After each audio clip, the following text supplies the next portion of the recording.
and also losing the trust and existence of fear always. Because when we did the focus group discussions, they were telling us that they're losing trust of neighborhoods, losing trust of friends, losing trust of community. The opportunities were and still are, there are existence of reconciliations for elders, shimgirina, which we call in Amharic. Whenever there is a conflict, these people, the old people, they sit down and try to resolve the conflict among the community members. There are black ties for marriage among the Kamang and Amara, among the Oromo and Amara symptoms. Shared market. They share the same market, they share the same churches and the same mosques, they share the same elders. Elders are, for those of you who don't know the Ethiopian community, are traditional associations, traditional social structures who are responsible for the community members to deal with the barrier issues during this time. But at the same time, they are also now changing in the process to stand for their community members, even before the next time. Also, whenever there are issues of when there are issues of peace, when they lose peace, and when they quarrel, and also when there are some issues in the communities. There are also social structures, even in the HIV programs. We were using these community groups to handle so many social problems, to handle the issues with coffee ceremonies and also with other social responsibilities. So these are very good opportunities for us, and there is this long history of living together in both communities. Even you cannot differentiate between the two communities. Like, for example, the husband can be from one community, the wife can be from another community, then they are married, they have children, but there is conflict. So how can we solve this? Next. The challenges were frequently changing forms of conflict. We were talking about the grazing lands. Those were issues long time ago, and still they are here. But now grazing land conflicts are changing into, with conflicts that are coming from interested groups, interested individuals, armed sellers, and so on. So because of those conflicts, community members are with trauma, and these are unhealed traumas. So whenever there is something coming, they react immediately to the conflict. Financial and power benefits for perpetrators. Because these people, especially the armed sellers, they want the conflict because they have to sell the arms. And they have groups, youth groups. They use these groups. The youth are unemployed. And they are in problems of emotional feelings. So all these are linked, and these are the challenges that we are facing. The interventions, when we plan the interventions, we use the change model, the socio-ecological model, starting from the individual, family, community, and also with the environment and the policy. And the program theory that we use, there are two theories we use, the social cognitive and the diffusion of innovation. The one was to change the people thoughts, feelings, and beliefs about peace building, and then follow the spread of peace building behaviors throughout the society. Yes. So, based on the findings of the program theory and the model, we developed the social behavior change communication strategy, and we came up with different messages. For the peace messages, we were the ones who actually brought the peace messages. They gave us the messages from the focus group discussions. So from the informal interviews, we pulled out about 100 messages, 100 messages. And then they were, crafted and also refined, and we came up with 10 important messages to be transmitted to the community during different kinds of events, gatherings, and so on. And we provided TOT on SBCC and field facilitators guide, because the program on the ground will be implemented through peer discussions with youth and with women.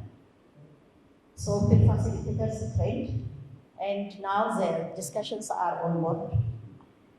Ongoing communication with peace messages to communities, such as this one, and the other messages that we have already prioritized, and they are transmitted or they are communicated through schools, gatherings, events, and so on. The intervention is dealing with peace values to build the trust among communities, neighborhoods. Also work on the social cohesion based on the 3 B's. These are the binding, the bonding, and the bridging. Also, the peer facilitators guide is dealing with the emotional behaviors of youth, like anger and spontaneous decisions, and also effective communication. Because sometimes the communication itself causes the conflict. And then there are people who are escalating those conflicts. So is it feasible? Yes, context specific. It is context specific. Theory-driven and culturally appropriate messages like Salam Kalle, Wam, Sinchonal. Challenges for feasibilities. There are many challenges. Even when we did the refugee session and the key informant interviews, we were challenged. There was a problem to move, to travel, and we did all the options that we can collect the focus group discussions and the key informant interview data. First of all, to go there and to collect the data was very challenging. So we were using people around there, implementing partners, and also the government agencies and also the community members. So it was really a very challenging process that we have passed. But it is possible. If we try, it is possible. The political instability and the changing conflict,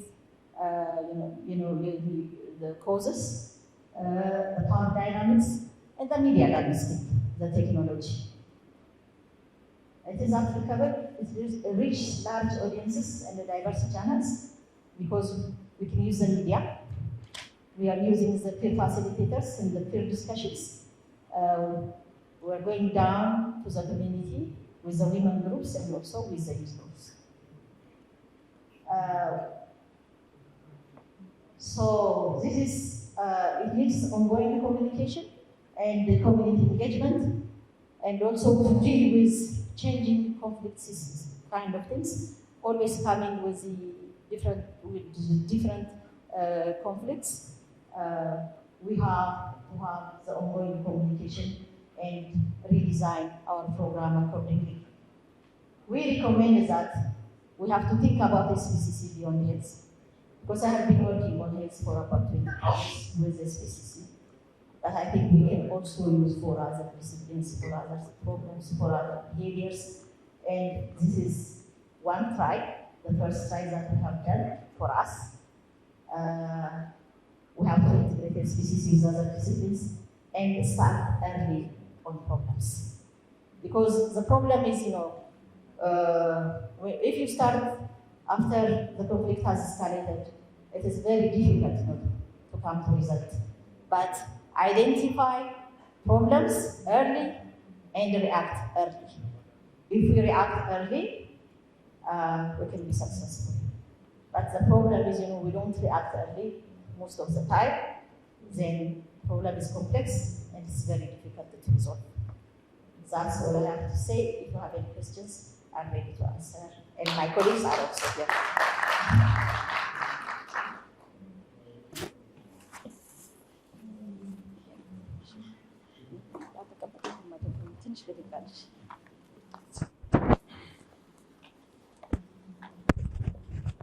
እኔ መቀመጥ ስለማልወድ ይቅርታ።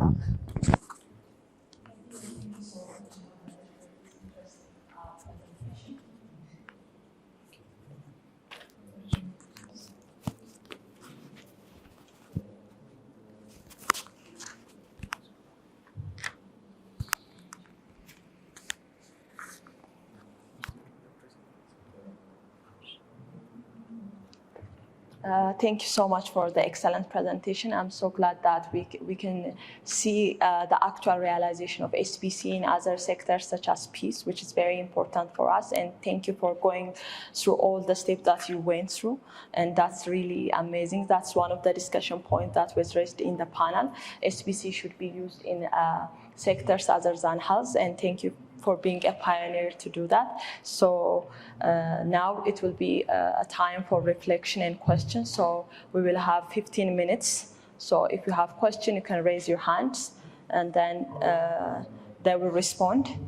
Yeah, so 1, 2, 3, 4, 5. Okay. Yes. Thank you, Abba. It was really an interesting process. I'm Bezawit. I'm also from Bezawit Solutions. And the project Mela for Peace is owned by Pact Ethiopia. And we really appreciate Pact Ethiopia for giving us this opportunity. One, it's beyond health, and it was a new experience for us as well. And Yodit, program manager, for Mela for Peace is from Pact Ethiopia is also here. And before the question, I really want to invite her to say a few words about the project itself and about the initiative in the first place.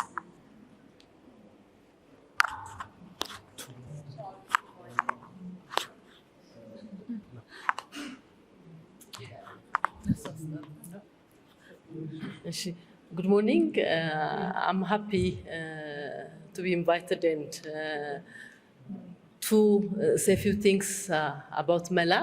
Well, Pact is an indigenous organization working specifically, mostly these days, on peace. And we use different peace building and conflict management approaches like trauma healing, dialogue, conflict early warning, response network strengthening structures. And in Ethiopia, there are quite talking circles used and women talking circles, and we wanted to use that opportunity, and we wanted to use peace promotion activities as peace building approach. And mere public awareness will not bring any behavioral change. So we wanted to be strategic and specific to address those youth and women that are not addressed by other trauma healing dialogue activities. So we designed that project so that we'll be having a dialogue that guides the discussion with these youth and women. We are fortunate enough that we managed to make a partnership with Bezawit Solutions.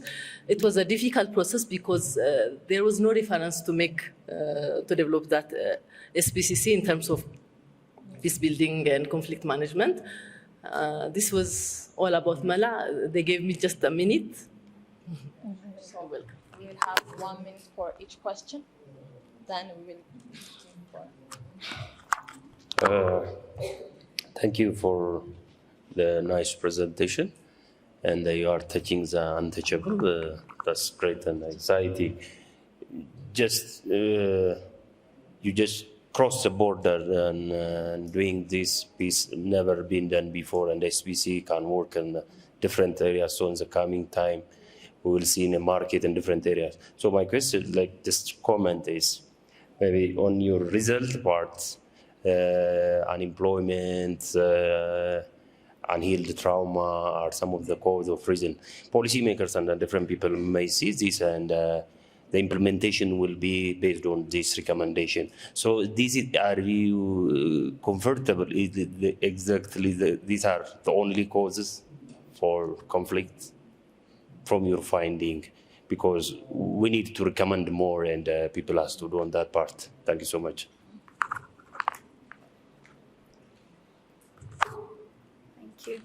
Thank you so much for this really interesting presentation. I'm a true believer in having SBCC as part of social cohesion and peace building, because it pushes the communities towards, positive change in a very healthy way once it's effective.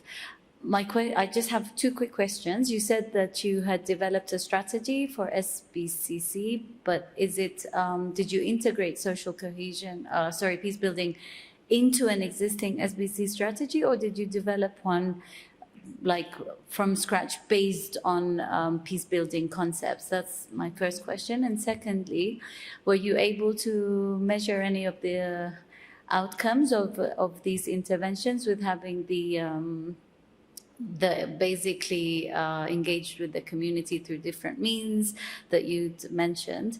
So I know it's very difficult to measure impact in a little time, but was there any indication of how the progress was going and which direction? Thank you.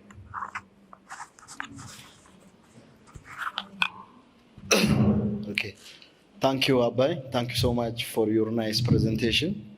I'm happy to see you still much more stronger than before and still contributing for SBCC in Ethiopia. My question is, during your formative research assessment, have you observed the role of these social media activists, in our country? Their power is increasingly becoming so strong in inciting conflict as well as in contributing for a resolution of a conflict. So during your formative assessment, did you observe that? Or either,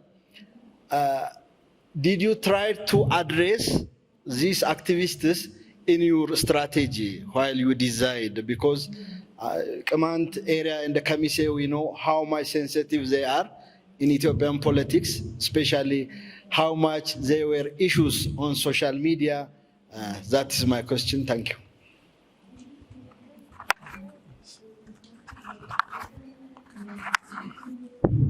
Thank you very much, Abainesh and your team, Bizawit and Mela.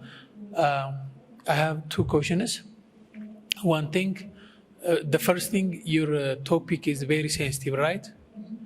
Political leaders want it. The scope of this presentation is not limited to the summit, I think so. So it needs, it has political affiliation, right? My major comment is that on research-based quality, right?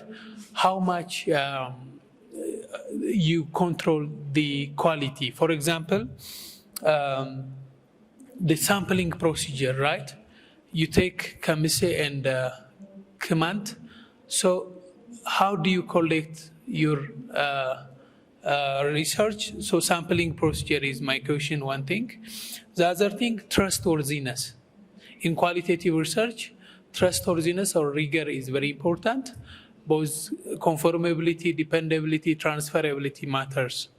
I have a question on that. The major question, the last, is that measurement. You used diffusion innovation and socio-ecological model. Both are vast and huge models. So how do you measure it? How do you measure it? And how can you conclude by using these very, very huge and vast models, by using these models? Because only socio-ecological model is very vast. So for the sake of time, thank you very much. I'm interested. So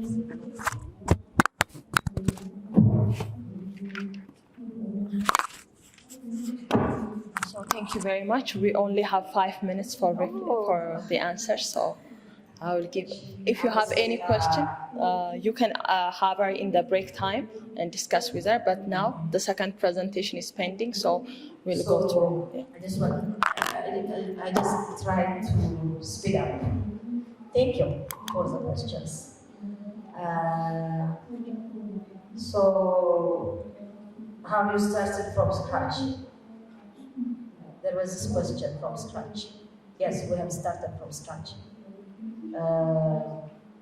Because there was nothing on peace building, so we used the steps, SBCC steps, to develop the strategy. We started from assessment, and then we identified the programs, the behaviors, and then we designed a way on how to deal with those identified behaviors. And also the interventions, the implementation, what can be implemented, what is on the ground, and so on and so on. So we have started from scratch. We didn't have any document to refer, any experience to share, so it was really very difficult. That's one thing. About measuring is, it is just a recent development. We just submitted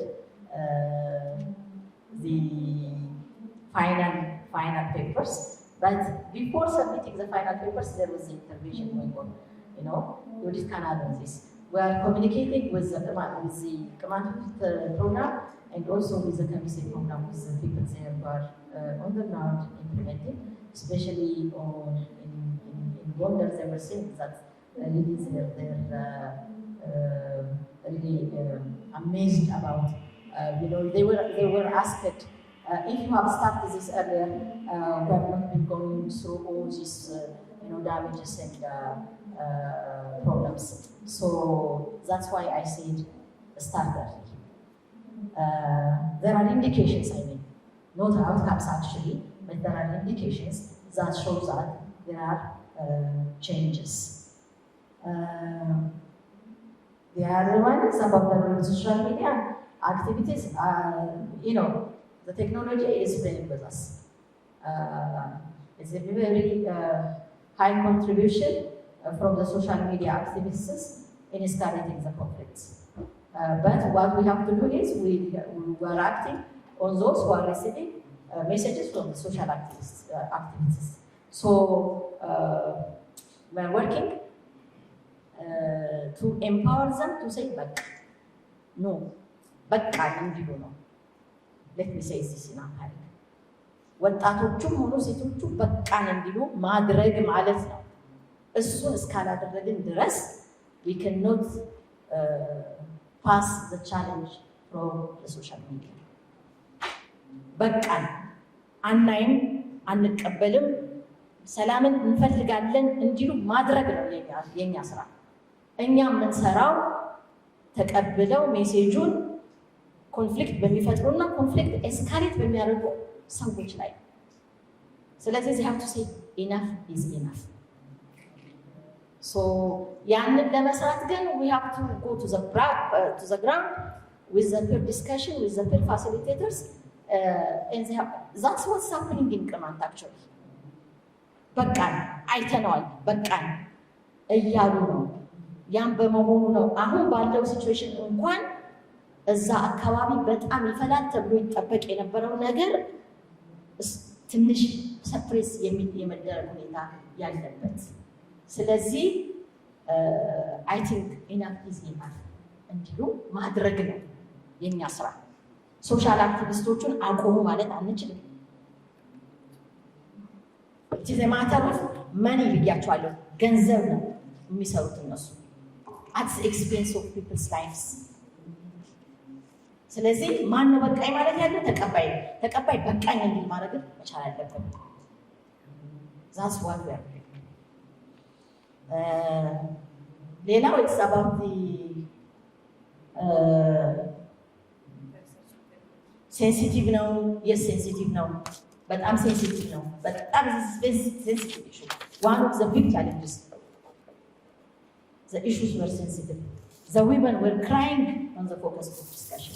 We were crying with them. በሚናገሩበት ጊዜ ሁሉ እያለቀሱ ነው የሚናገሩት የነበረው እና it makes you emotional, painful, very painful. እና እኔ I can't መናገር አልችልም። እነዛ ፎከስ ግሩፕ ዲስከሽን ውስጥ ታዳምጡ መናገር ይቅር በቃ መባል ግን አለበት። በቃ እዛ ስዋል እዛ ጋር ስለ ሶሻል ስለሚቀርበው ነገር ማለት ሳይንቲፊክ ነው መከተል አለብን። ግን with this situation it's very difficult to explain. Sorry, emotional strong. Please,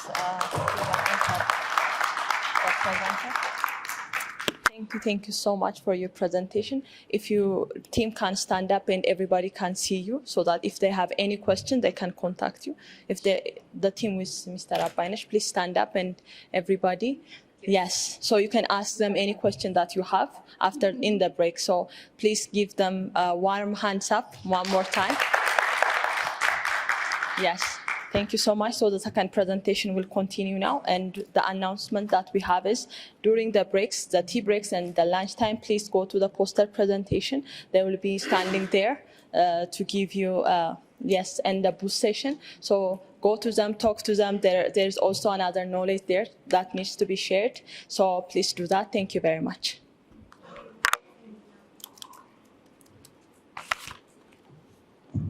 Thank you, Nina, and the presenters. Good morning. Are you feeling good? Okay. Thank you so much. And our next presentation will be, I'm going to introduce my presenter on the topic of evaluating integrated implementation of WTO intervention and intervention. So, okay. So he's going to present evaluating the integrated implementation of double duty intervention and the behavioral change communication on double burden of malnutrition among adolescents. And the presenter his name is Lamma Getacho. He's from Debre Berhan University. He earned his BSc from Debre Berhan University back to 2014, MPH from Haromaya University, and he's a lecturer at Debre Berhan University. Currently, is working here. He enrolled in PhD program in Jimma University. He has over 40 publications in different areas of public health. So I warmly welcome Lamma to the podium. Thank you so much. Before that, we have 13 minutes. 15 minutes for presentation, 15 minutes for discussion. Thank you so much.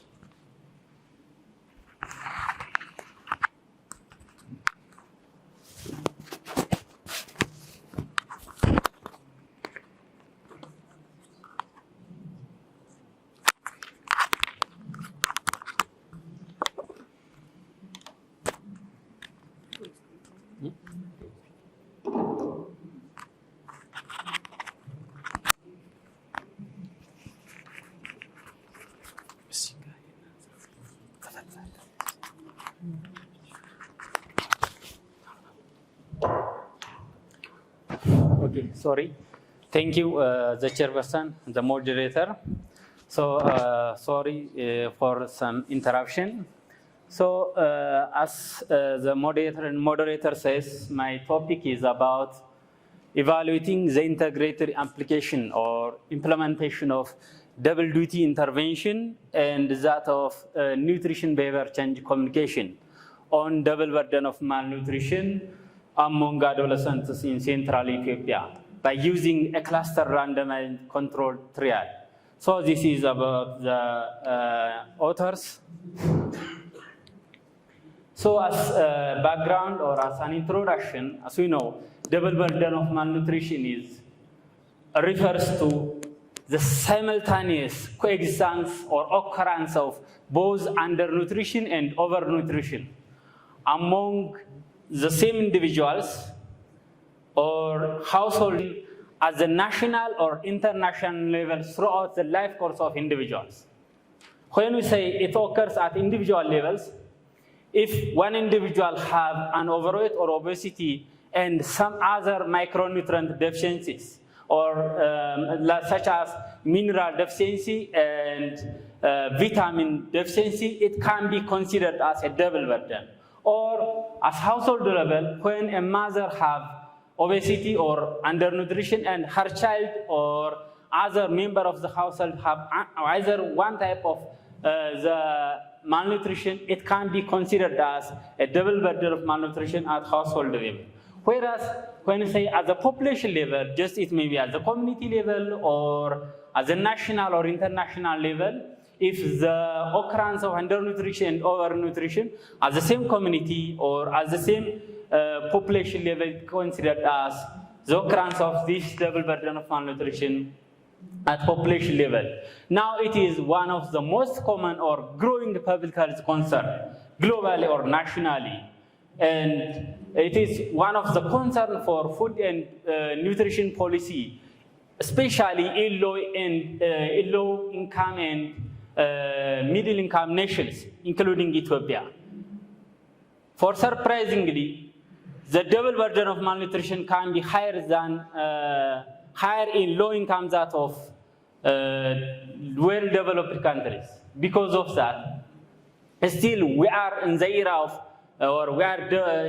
of developing high burden of undernutrition. With the addition, assume that one of the undernutrition is stunting. We are 37% of stunting from EHS 2019, the mini EHS. In the addition of 3 or more other percent from the overnutrition, it brings about more than 40%. So we are still in high burden, still more than that of the developing countries. Why are saying the low-income countries are more prone to double burden of malnutrition. However, actions used to treat or combat various forms of malnutrition are not integrated, are not most of the time they are carried out in different measurements or in different forms of governance. This indicates that there are also limited sources, either physical source or human source or time. So identification of opportunity to actively to achieve or to reduce multiple forms of this malnutrition needs multiple goals and multiple targets. So with a single intervention, tackling these types of malnutrition is one of the most important issues to be reasoned. So this important issue is double duty action. What double duty action means? According to WHO 2017 policy brief and 2020 Lancet series publication, double duty actions are interventions, they are programs or policies that are used to act or tackle simultaneously the occurrence of double burden of malnutrition. With a single intervention, the major thinking or paradigm shift thinking is that we have to think that we have to tackle the occurrence of double burden of malnutrition with a single intervention. So double duty actions are one intervention should be act for both undernutrition and overnutrition. This is the assumption. So this double duty action should be integrated in order to bring a good result, in order to bring a good finding. We have to integrate these actions with different behavior change communication. Unless most of the time, different evidence shows that not only the absence of nutritious food, but also in the presence of good nutrition, unless we have a good attitude towards our feeding, our dietary habits, double burden malnutrition can occur at individual or population or any other population level. So we're also using different theoretical models by using, among the different models, health belief model we also used in this study. So why we are using adolescents? We are using among adolescents. Because of adolescents, according to WHO, adolescents are the age between 10 to 19, and they serve as the transition between childhood and that of adulthood. Due to increased growth and development, adolescence is one of the crucial times to intervene, to give an important nutrition intervention. Moreover, it is a time where higher food intake is necessary for their if there is rapid growth, there should be an important and appropriate feeding to compensate this growth. And also, there is also a diet change, or we are in the era of nutrition transition. The transition from high consumption of fruit and vegetables to the consumption of high salt and sugary food, fat food, and others. So we are in the era of nutrition transition. So ensuring and maintaining adequate nutrition commencing from early ages, like adolescence, onward is one of the prerequisites for what? Adequate society prosperity and health of adolescents. Because of unhealthy diet is composed of foods that are high energy or low energy or a high amount of fats or sugars and salt can a cause for double burden of malnutrition. There also what? The so-called shared drivers and shared solutions. What are shared drivers? Shared drivers means one driver or cause can be a cause for undernutrition and overnutrition. There are different factors which may consider as a shared driver. It can be biological related, it can be social related, it can be food environment, the environment itself.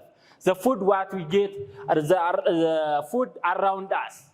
So can be a shared driver or a factor act as both undernutrition driver. So we need a shared solution or a shared policy, a shared intervention, a shared program. So regarding the description of interventions that we are using in this study are just by using nutrition behavior change communication, some message text and phone calls on optimal, these are the packages of the intervention. Optimal adolescent nutrition, like taking from different food groups.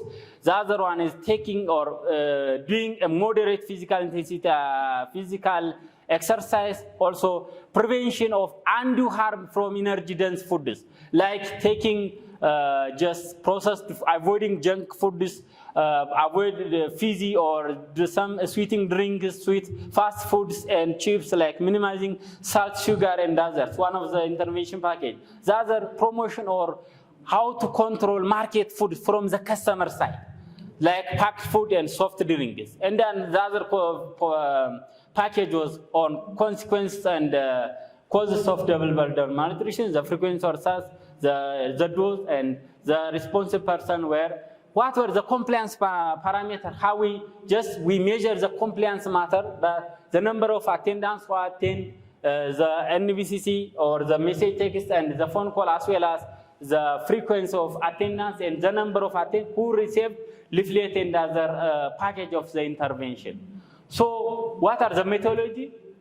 We are using the study area or in the Development Geopolitan City and the study design or a 9 months, 2-arm parallel cluster randomized control, and about 708 adolescents were assigned to the intervention and the control group, and the study period were from this to this, and schools are considered as the unit of randomization, and the population were secondary school adolescents. We're using a cluster randomized control trial, and the data analysis were difference in difference analysis and generalized estimating equation model for multinomial regression. There is double burden syndrome. We have there is undernutrition, normal, and overnutrition. There is a multinomial, and ethical was taken from Jimma University. So from the result, look.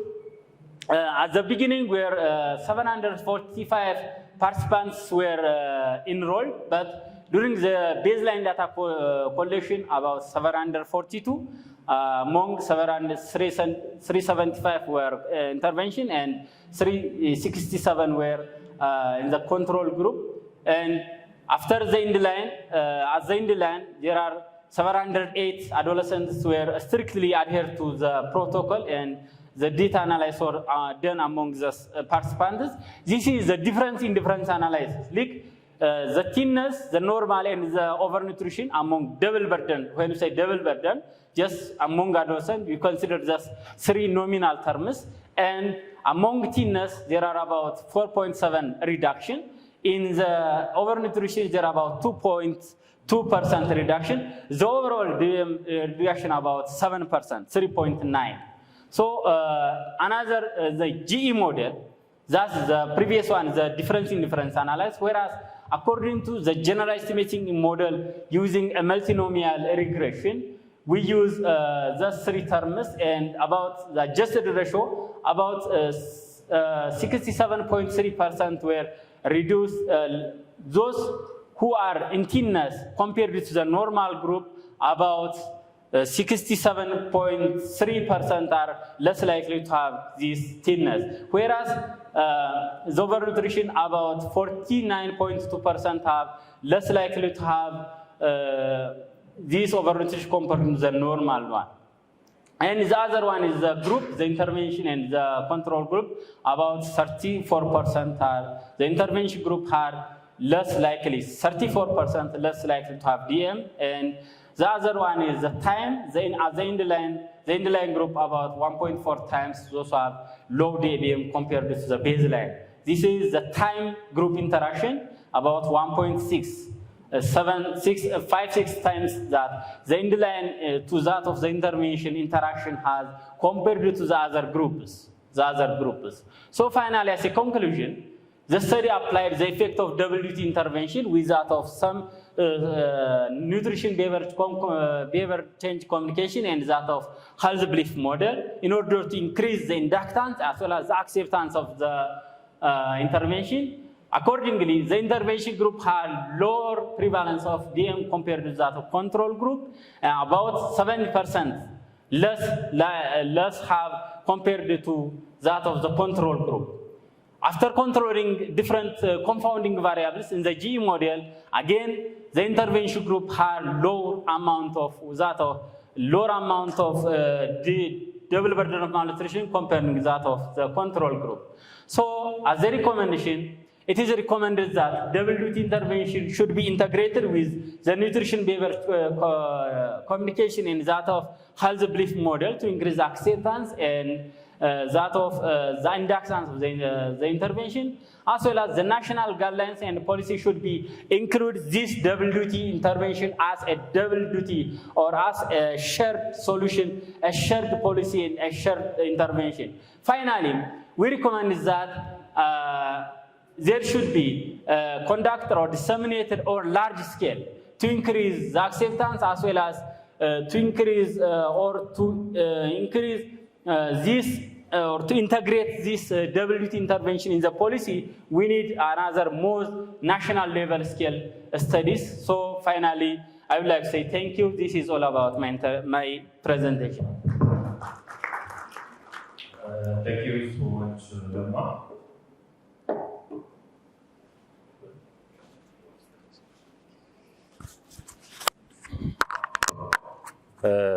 Thank you so much. It was a very nice presentation. So we will have 15 minutes for discussion. Any concerns, suggestions that you want to add on this or you want to ask? The time is yours. I'll give you number 1, number 2. Okay. Shall I start and I give the second round? Thank you very much for the presentation. And I buy into the double duty intervention. But as a development person, I would like to learn what is in it on the messaging? What was the package? I need a little bit to know about what impacts them to bring the change that you mentioned in your findings. and what are the key messages reached for the adolescent? And was there any difference between, the girls and the boys? Thank you.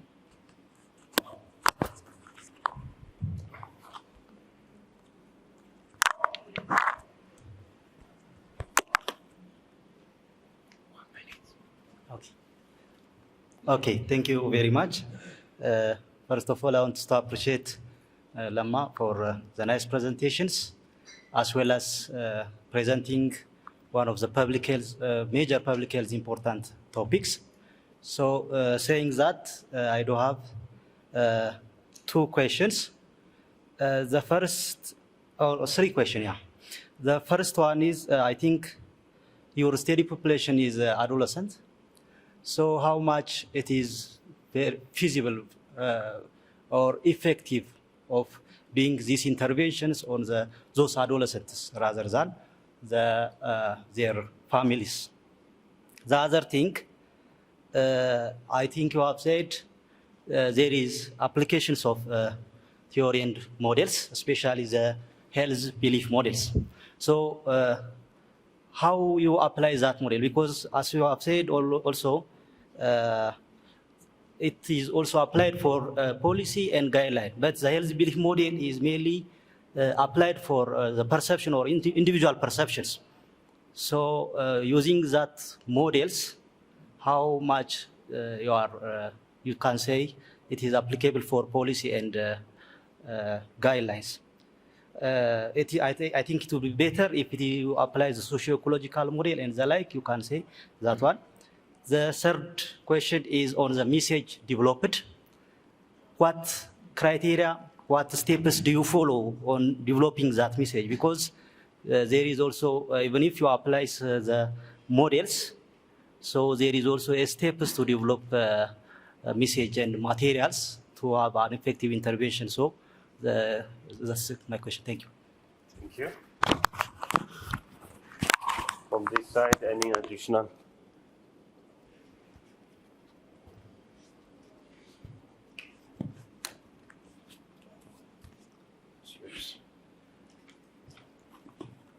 Thank you. Thanks for the presentation.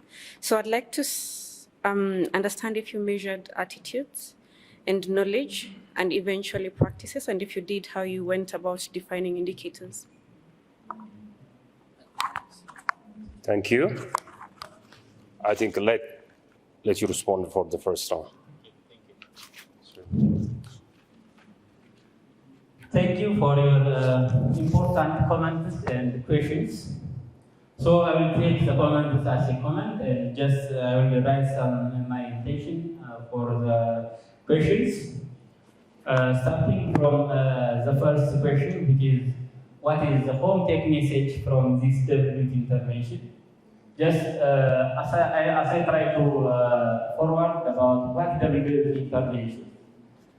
WT interventions are just an intervention, or it can be policy, it can be a program that have the potential to act for both undernutrition and overnutrition. As the name indicates, WT, just it should be act for both undernutrition and overnutrition. There are different evidences that shows that, especially the WHO report and that of the consequences series in the Lancet series. There are different publications which support about what are the packages of this WT intervention and why those packages are potential for this WT intervention and act as to tackle double burden of malnutrition. Look, the 2017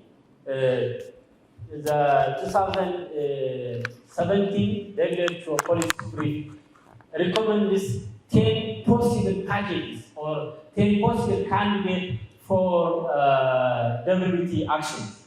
One of those actions is just, as I tried to, promotion, a complete promotion on appropriate dietary habits of the population, in this regard, the adolescents. From this, there are about 10 food groups. Among this, if an individual take 5 and above, are considered as adequate amount of food or have adequate biodiversity. This one single intervention should be considered or can be considered both to tackle the undernutrition and that of the overnutrition. Why? Because if we have low amount of dietary intake, we will have exposed to what?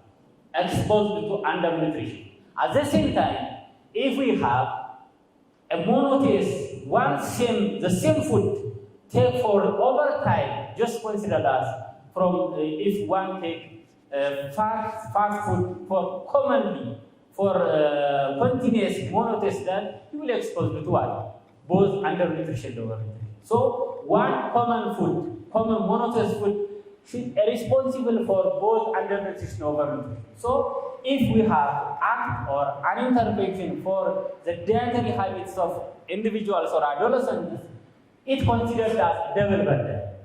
If we just, especially by using some different models and social behavior change communication, most of the time, not as I tried to express during the presentation, most of the time, the only problem is not the absence of the food.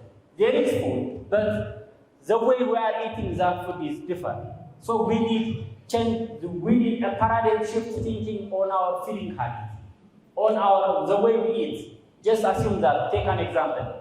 If you have, we try to take, buy 1 kilo meat about, just consider about what? 1,000 or 800. By this 800, we can just consider that we can buy some other different vegetables, different fruits, different other food groups. This is the assumption. So most of the population take the meat and buy for monotheist diet, as a monotheist diet, and they will expose to overnutrition. At the same time, they will expose to, if they take one common food, they will expose to undernutrition. This is just one example. There are different examples or packets. One of the packets.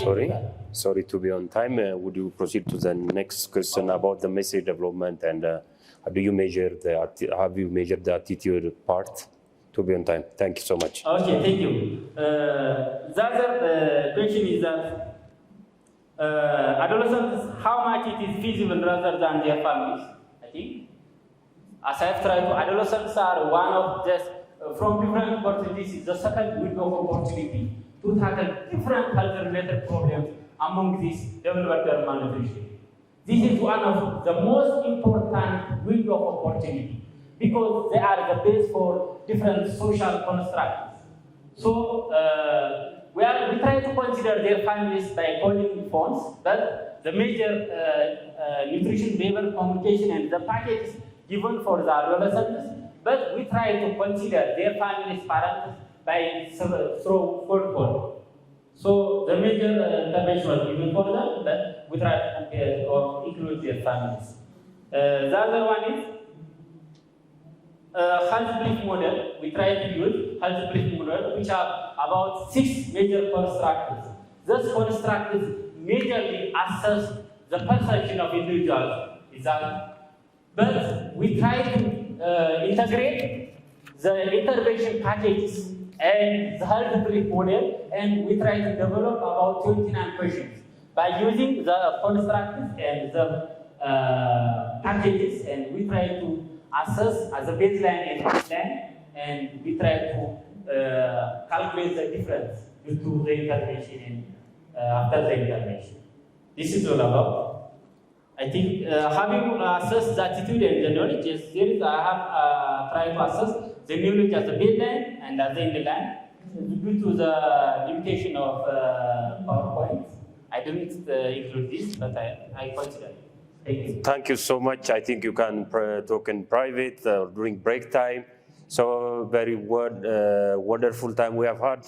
Would you give applause to my presenter? Thank you so much once again, and we have next presentation. Thank you so much.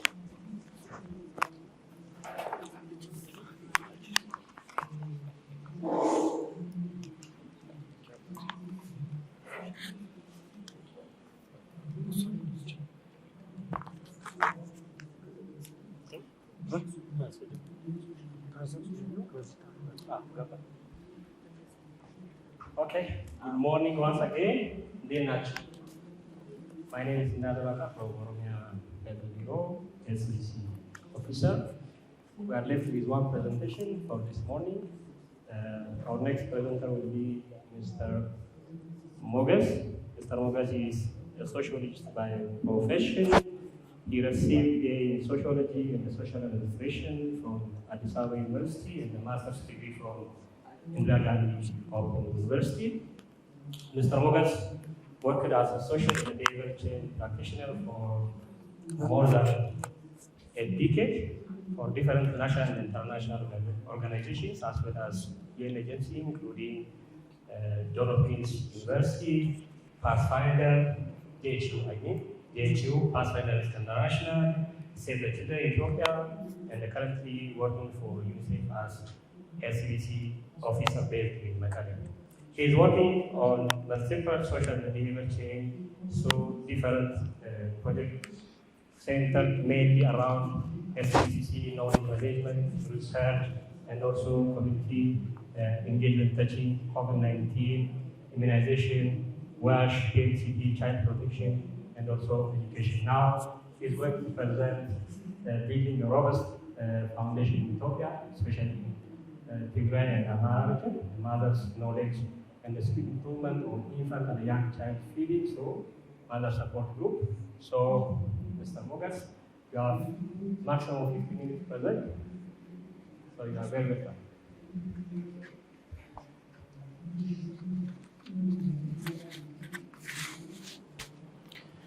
Okay, good morning. Thank you for coming for this session. So as the moderator has explained, I will try to present specifically on community engagement, particularly on IYCF in emergency, which is based on or through mother-to-mother support group being undertaken or being implemented in Amhara and Tigray regions. So I would like to allow me to introduce also my colleague from Amhara region, Kasahun. Zaude, once you can stand up and let me introduce you. So this is for the two regions. Can I borrow? Okay. So as you know, there is a guideline which is endorsed by Ministry of Health, which was endorsed by Ministry of Health in 2021 on IYCF in emergency. So the problem is most of the time we cannot see the implementation at ground level or as per the priority of the government. We didn't see this implementation. So based on this need, UNICEF in collaboration with the respective regional health bureaus, Regional Health Bureau of Tigray as well as Amhara, and specifically due to the situation post-conflict, particularly in Tigray, we have also one implementing Tigray Youth Empowerment Solutions, or TS. They were implementing at ground level. So this presentation will be focusing on this issue. So as you know, UNICEF programs are multi-sectoral. So my presentation will focus on nutrition, as SBC is one of the important components in IYCF promotion. So it is also a strategy in UNICEF Ethiopia country program, which have been getting due consideration in the 5-year strategic plan. So as I have mentioned already, this presentation is in recognition with both regional health bureaus, TS as well as UNICEF. So because UNICEF is supporting all these programs technically as well as financially. Again, as you know, mostly maybe for the participants from other countries, it may be new, but for us it's common. In Tigray and Amhara are the high-level malnutrition regions, as you know. So I don't know whether you can see this or not. I would like to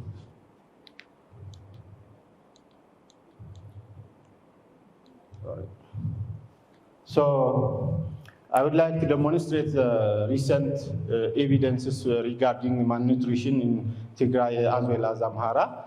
So when we see the stunting level, it's 43% in Tigray and 40% in Amhara region. This is based on the 2023 Nutrition Smart Survey in Tigray, as well as the National Food Security Assessment result. When we see the wasting among children also similarly, it's 15.9% in Tigray, similarly 15% in Amhara as well. Women of productive age malnutrition, it's high in Tigray, 60%, particularly because of the conflict in the past couple of years. So in Amhara, it's also 20%. Children 6 to 23 months received recommended minimum acceptable diet. It's 1.3 in Tigray, as well as 6% in Amhara region. So this indicates us it needs a very strong community engagement and community level intervention, particularly in relation to health development group, as well as the mother-to-mother support group. So the objective of this intervention is to improve knowledge and skill of the particularly mothers as well as the community as a whole. This mother support group was mainly established and started as a pilot in these regions because of, for example, due to the conflict, the Health Development Army were not very functional in the region. Similarly, you know already the situation in Amhara as well recently. So it is with this objective. The specific objectives enhance exchange of ideas, information among mothers themselves, as well as experience sharing and positive influence among pregnant and lactating women, because it's not about all the pregnant and lactating women participating in these sessions, but also the other neighboring mothers are also part of this information dissemination through the mother support group members. Second, to promote community-based local solutions for food shortage and as well as knowledge gap towards feeding children, because most of the time one of the challenges while we work on the IYCF intervention, the challenge comes through, there is no food at the household level. The food shortage is one of the critical issue. So it was intended to bring some local solutions from their own. I will be back later on about this issue. Thirdly, to revitalize health-seeking behavior through community engagement and social mobilization. As I have mentioned, due to various reasons like the conflict and other issues, the community platforms like Health Development Army and the other structures were disrupted. There was no functional community-based platform at this moment. You can see also the health service provision, the quality of services after the conflict were not there. So this is one of the entry points to enhance the health-seeking behavior of the community through this intervention. When you come to the SBC approaches, as UNICEF, there are 7 approaches in the SBC guidance program guide. So among these, we tried to use 4 of the approaches. The first one is community engagement. This is about engaging the mothers, not as a recipient of this service or this program, but also as the owners of this program by themselves, for themselves, so that they can bring the change we are striving. Second, the SBC part is the strategic communication in one of the important approaches that we can integrate with the community engagement. So materials like IYCF flip chart, action posters, and then to integrate the other components like hygiene and MSA services and messages also, we provide them the family health card or the family health guide. Thirdly, service improvement is one of the important approaches these days. So what it means is designing sessions and services that are accessible, usable, and quality from the perspective of the participants, the pregnant and lactating women. So it's about whether they are deciding on where they are going to meet, the place, the time, schedule, agenda setting, and other issues. Plus, the issue of the supply side is also very important in terms of service improvement. So if there is service in the health facility, we need also to ensure this issue. So this is the third approach. System strengthening, one of the important approaches also implemented. This is about training, technical support, training for the Health Development Army, the master support group facilitators, as well as health extension workers was provided.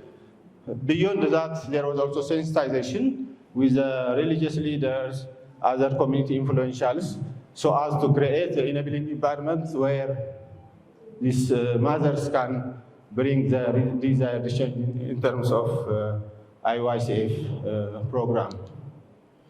So when we come to the intervention, this program was being implemented in 27 waredas, both in Amhara and Tigray regions. And this is targeting 0 to 23 age children, as well as mothers and caregivers who are part of the target, because the mothers are also getting message and education about the maternal diet, as well as the other important components. Regional and Woreda level advocacy to buy in the commitment and the support of decision makers at regional, at Woreda, and even below at locally, Kabele level was one of the activities or support provided. As I have mentioned earlier, I was in emergency training on how to facilitate discussions on optimal IWASF practices, as well as how they can use the materials provided in terms of, for example, the flip chart posters were used by the facilitators as a reference while they do the session facilitation, as well as the brochures and leaflets were provided to the mothers, where if they are not able to read, they can use at home, so they can have the information through their children, as well as other family members who can read and use these materials. So literally these sessions were conducted bi-weekly, every 2 weeks, but in rare cases it can be monthly, or as well as it depends on the strength of the group or the health extension workers who are managing this. Other component of this session is food demonstration. So children, particularly this food demonstration is done by the food items coming from the participants from their home. Whatever they have, they contribute and they come with that, like egg, cereals, legumes, and other food items, so that they process and use at the health post level to provide or to feed the children there, so that they can replicate at home. Provision of necessary utensils, materials for food demonstration, this is also part of the support provided by the program. Distribution and use of SBC materials, I have already mentioned there, so this is also one of the intervention part of the mother support group program. Finally, technical support and monitoring. The health extension workers are always there directly as a backup to support this program.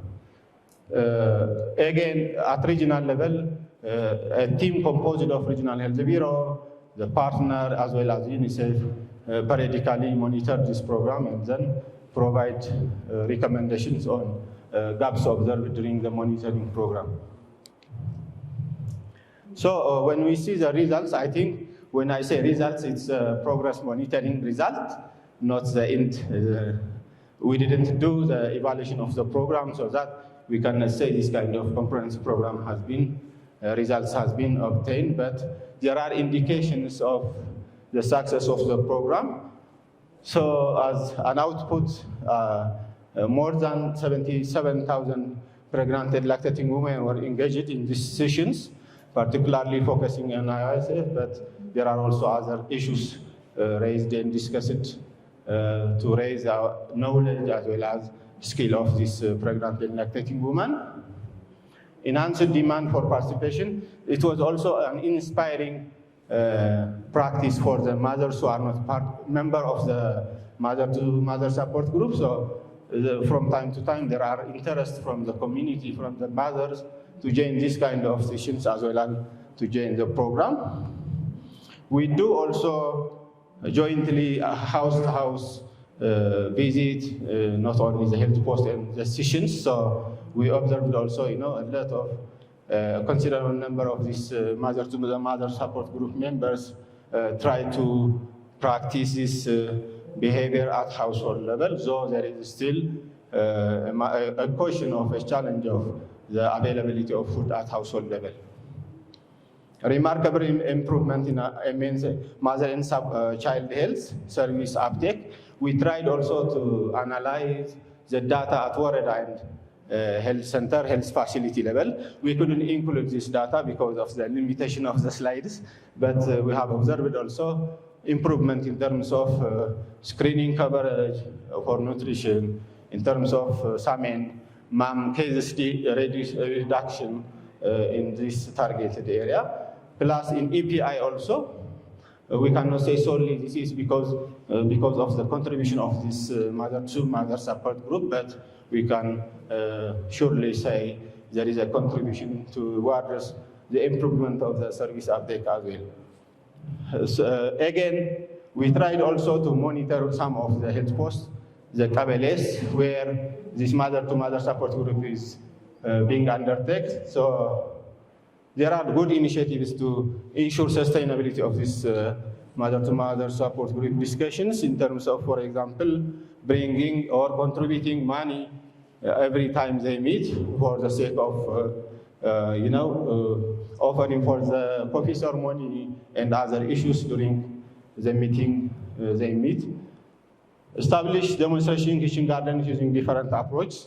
There are households started to do backyard gardening kind of issue.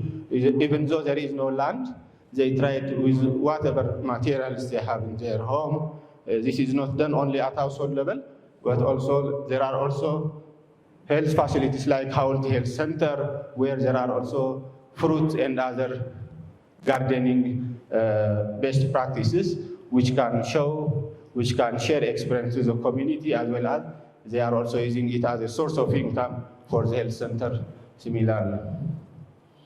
Finally, this practice has motivated pregnant and lactating women to practice recommended behaviors such as dietary diversity, breastfeeding, and other practices. So there are a lot of components when we see the process of this program, starting from formation of the group, selection of facilitators, capacity building. These are all the activities that has been implemented during this program. So finally, I will highlight some of the key challenges.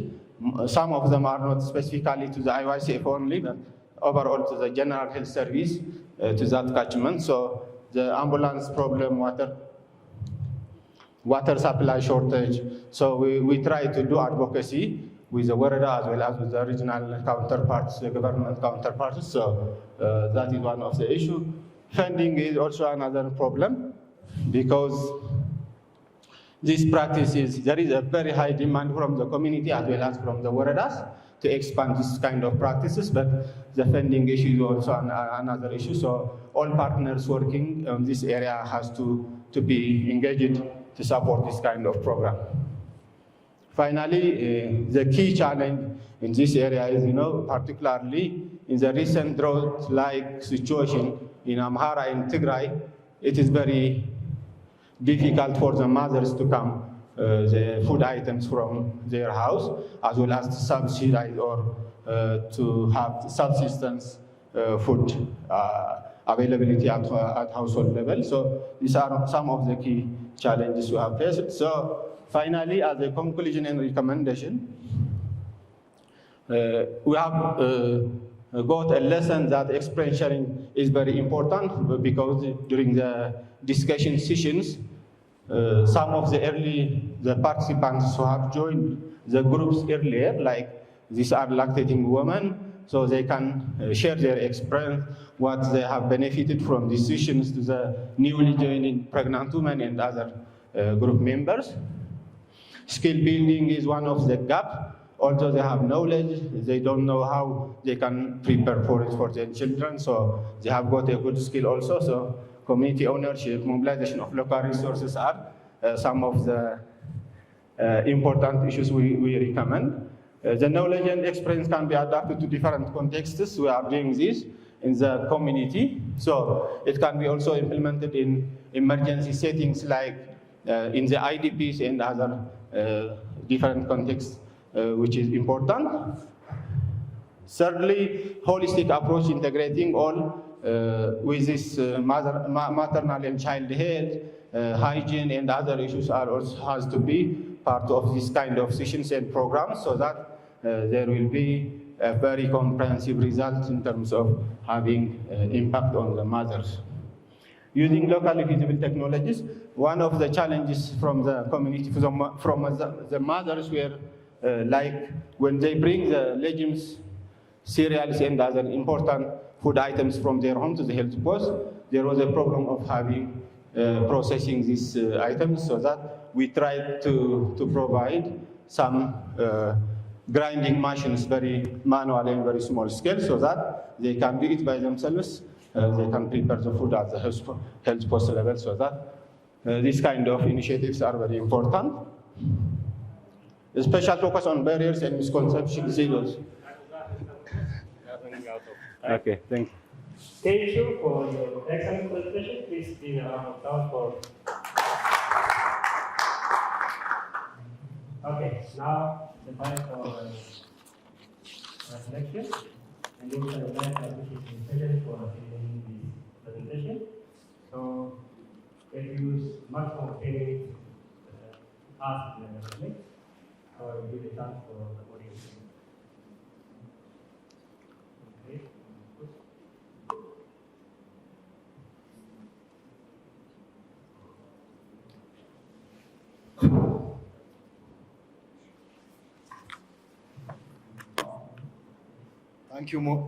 Thank you, Mogus, for your nice presentation. And it's really nice and good to see positive or inspiring things are still being achieved in this northern part of Ethiopia, given the challenging situation there.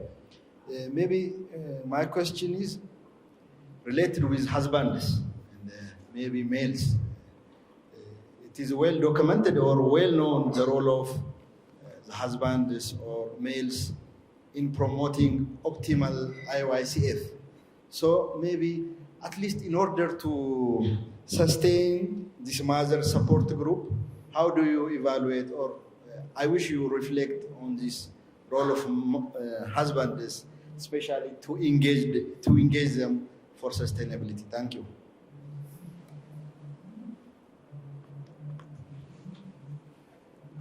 Any other person who can take the chance?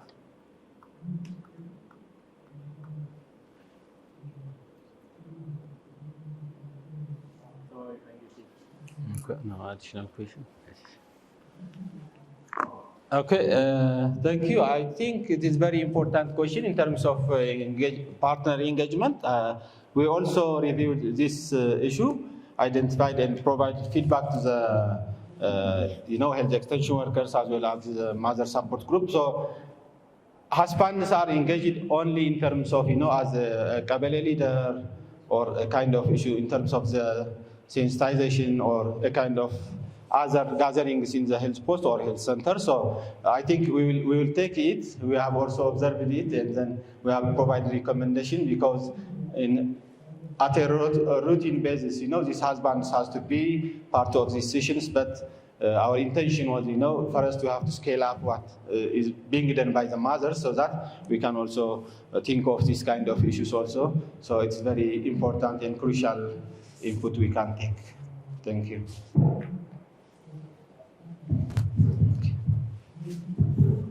Thank you. Well done. Please be.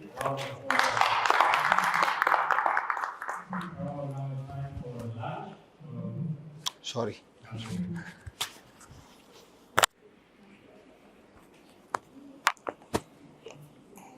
Terima kasih.